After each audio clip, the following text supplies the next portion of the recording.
നമസ്കാരം.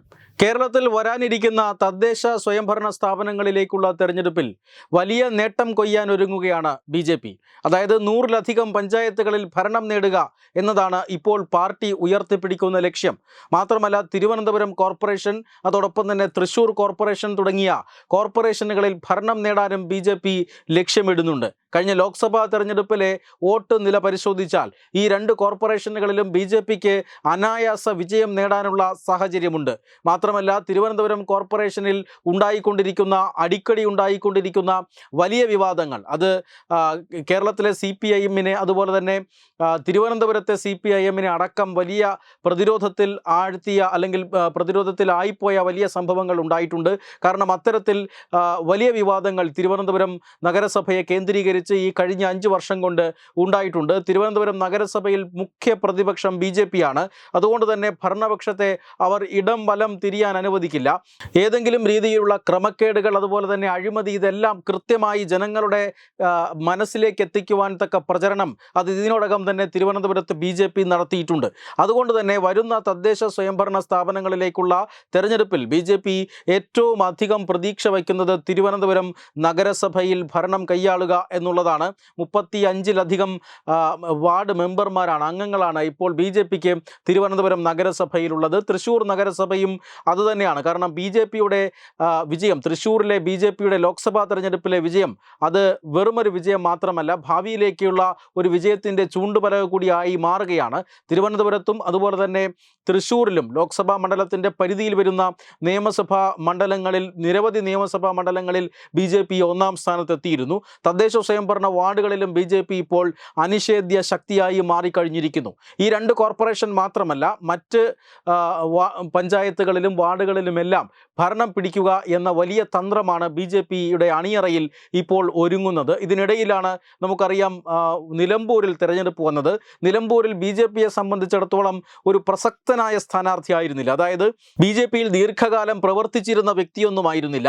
ഒരു അറിയപ്പെടുന്ന ഒരു രാഷ്ട്രീയ നേതാവ്, കേരളത്തിലെമ്പാടും അറിയപ്പെടുന്ന ഒരു രാഷ്ട്രീയ നേതാവൊന്നും ആയിരുന്നില്ല അഡ്വക്കേറ്റ് മോഹൻ ജോർജ്. പക്ഷേ ഒരു തുടക്കക്കാരനാണ്. പാർട്ടിയിലേക്ക് അദ്ദേഹം വരുന്നത് പോലും സ്ഥാനാർത്ഥി പ്രഖ്യാപനത്തിന് ഏതാണ്ട് മണിക്കൂറുകൾക്ക് ശേഷമാണ് എന്നുള്ളതാണ്. ആ ഒരു രീതിയിൽ പാർട്ടിയിലേക്ക് പുതുതായി വന്ന ഒരു പുതുമുഖത്തെ നിലമ്പൂരിൽ പാർട്ടി അവതരിപ്പിച്ചെങ്കിലും ശക്തമായ സംഘടനാ വോട്ടുകൾ BJPക്ക് ചോരാതെ ലഭിച്ചു. സംഘടനാ വോട്ടുകൾക്കപ്പുറമുള്ള വോട്ട് BJPക്ക് അവിടെ ലഭിച്ചു. കഴിഞ്ഞ നിയമസഭാ തെരഞ്ഞെടുപ്പിനേക്കാൾ വോട്ട് കുറയുന്ന സാഹചര്യം ഉണ്ടായില്ല. ഇത് തീർച്ചയായും BJP ഇതിനെ വിലയിരുത്തുന്നത് നിലമ്പൂർ മണ്ഡലം BJPക്ക് വലിയ രാഷ്ട്രീയ സ്വാധീനമുള്ള മണ്ഡലമൊന്നുമല്ല.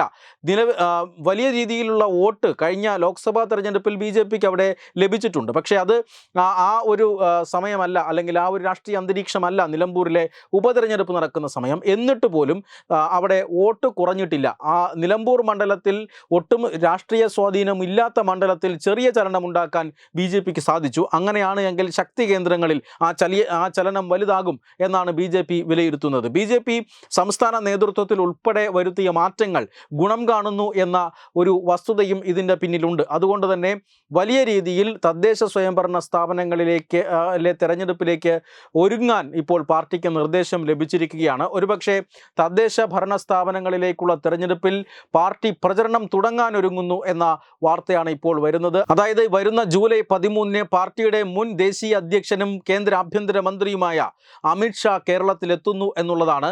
അമിത്ഷാ തിരുവനന്തപുരത്ത് ചേരുന്ന ഒരു വലിയ റാലിയെ അഭിസംബോധന ചെയ്യും. മാത്രമല്ല, പാർട്ടിയുടെ സംസ്ഥാന കാര്യാലയവും ഉദ്ഘാടനം ചെയ്യും.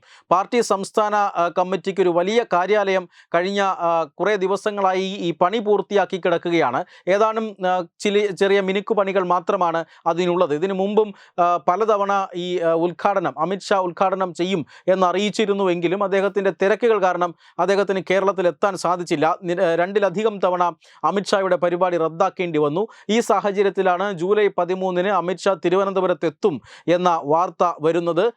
വലിയൊരു രാഷ്ട്രീയ റാലിയെ തന്നെ അമിത്ഷാ അഭിസംബോധന ചെയ്യും. അതോടൊപ്പം തന്നെ BJPയുടെ സംസ്ഥാന കാര്യാലയത്തിൻ്റെ ഉദ്ഘാടനവും നടക്കും എന്നാണ് ലഭിക്കുന്ന സൂചന. ഈ സമ്മേളനം, അമിത്ഷാ അഭിസംബോധന ചെയ്യുന്ന ഈ സമ്മേളനത്തോടു കൂടി പാർട്ടിയുടെ തെരഞ്ഞെടുപ്പ് പ്രചരണം, അതായത് തദ്ദേശ സ്വയംഭരണ സ്ഥാപനങ്ങളിലേക്കുള്ള തെരഞ്ഞെടുപ്പിൽ തെരഞ്ഞെടുപ്പിൻ്റെ പ്രചരണം ആരംഭിക്കും എന്നാണ് പാർട്ടി നേതാക്കൾ നൽകുന്ന സൂചന. ഇങ്ങനെ വരുന്ന തദ്ദേശ ഭരണ സ്ഥാപനങ്ങളിലേക്കുള്ള തെരഞ്ഞെടുപ്പിലും അതിനുശേഷം തൊട്ടടുത്തു തന്നെ വരുന്ന 2026 നിയമസഭാ തെരഞ്ഞെടുപ്പിലും കരുത്തു കാട്ടുക എന്നത് തന്നെയാണ് പാർട്ടിയുടെ ലക്ഷ്യം. BJPയുടെ സംസ്ഥാന കോർ കമ്മിറ്റി യോഗം ഇതിനായി ഇന്ന് ചേരുകയുമാണ്. വെബ് ഡെസ്ക് തത്വമി ന്യൂസ്.